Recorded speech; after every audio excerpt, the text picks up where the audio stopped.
But one thing will always remain, that the CBI, NASS and our businesses really need to focus on achieving frictionless free trade. So yes, there is a lot of uncertainty out there. The US administration's tariffs have definitely cast a shadow over global trade. And whilst the Prime Minister met with Donald Trump at the G7 to reaffirm things like automotive, aerospace, and agricultural agreements, we know that there's still a lot of uncertainty for some sectors, including steel. We are continuing to press the government on the importance of finding a resolution to that, pushing for the removal of US tariffs on UK steel exports. But let's also acknowledge that the steel sector is not standing still. So member businesses are telling us that they really are adapting and diversifying their export markets, reassessing supply chains and investing in tariff risk management strategies such as dual sourcing and contract flexibility. So we also are seeing a lot of recognition from Westminster of the importance of steel and manufacturing and the sector's role in delivering on net zero, building critical infrastructure and delivering on the government's growth missions. So this is, despite all the negativity, this is a real moment to push forward and not pull back.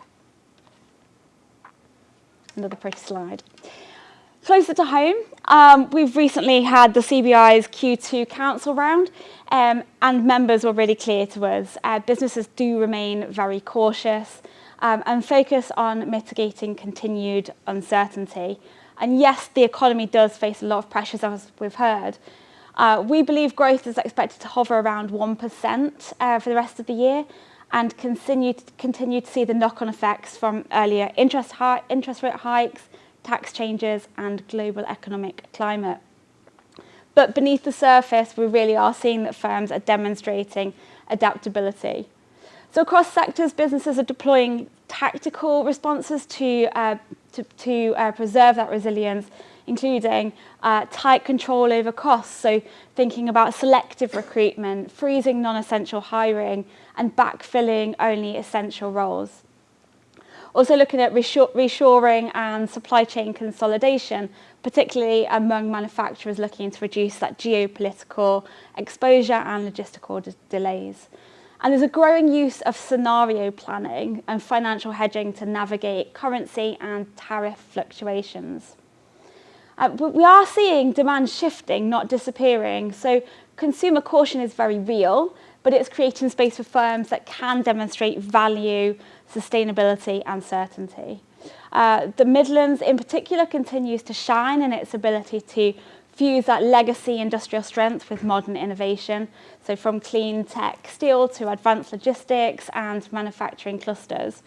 Resilience really is a hallmark of British business and will remain that as long as we all work together to deliver on that sustainable economic growth. So navigating through change. Fiscal tightening has definitely reinforced the need for resilience.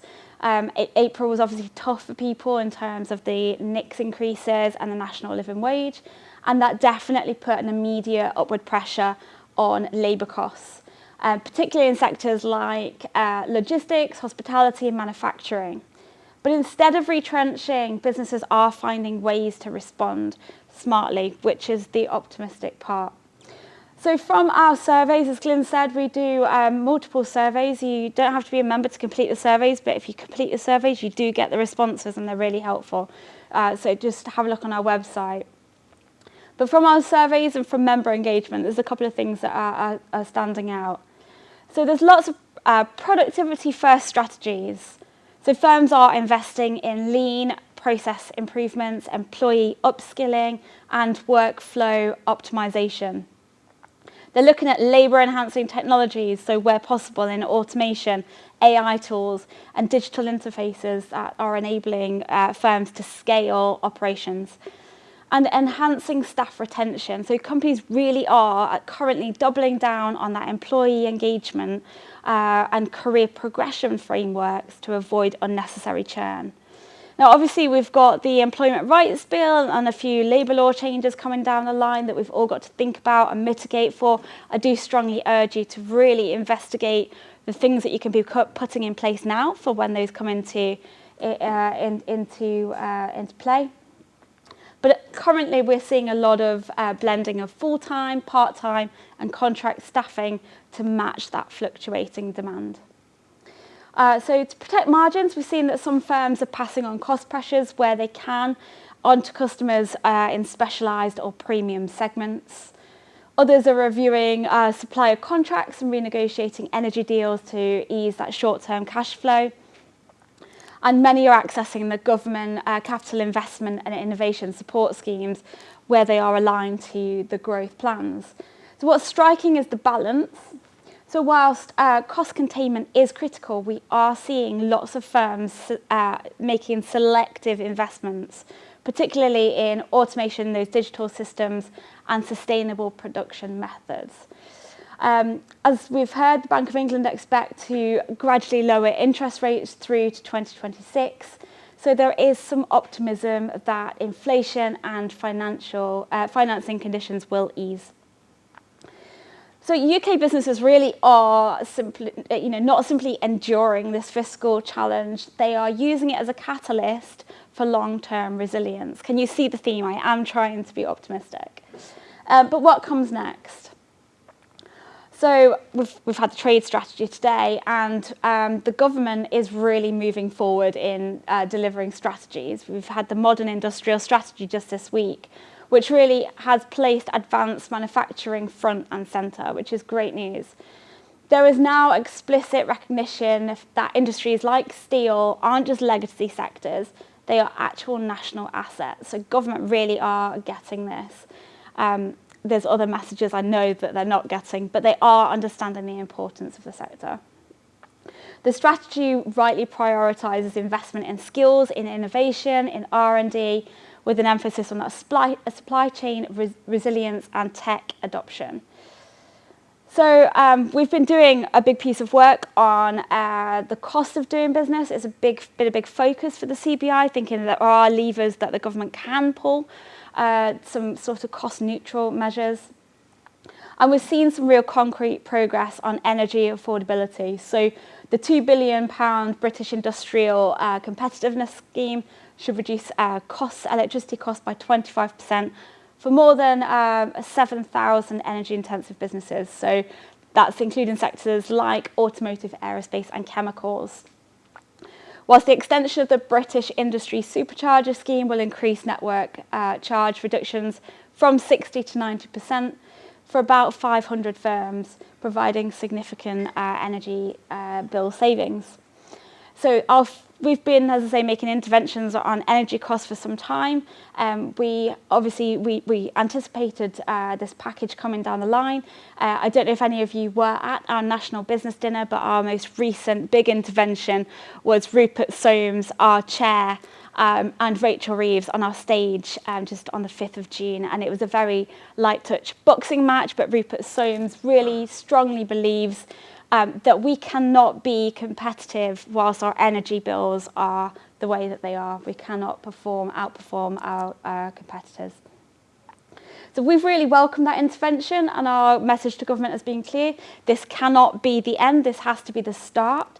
So the next phase must offer predictable long-term energy pricing backed by the clean infrastructure investments, smarter regulation and fully integrated industrial decarbonisation plan. So in short, there is some real potential here, but we've got to move those good intentions to actual delivery. This is a shared challenge, and if business and government can get their act together and deliver on this, we can see shared success. So over the next 12 months, the CBI will be rolling out an industrial strategy roadshow supported by Lloyds. And that's bringing together government and business commitment to really roll out the detail of the industrial strategy to make sure that all businesses, all size, all sectors and all geographies it's realised for all of them, the benefits are realised for all of them. So please do feel free to join us at these sessions and be part of that important conversation. So to close, fiscal pressures, yes, we know that those still very much persist, as does the geopolitical uncertainty. But businesses, so your businesses, are really responding with creativity, pragmatism, and real grit. I know it takes a lot to run a business in this economy. And that resilience isn't just admirable, it's actually essential to building a more confident, future-focused economy. So the steel community, I know, I've actually had a week of steel meetings, which is really random, but I feel like I've learned a lot this week.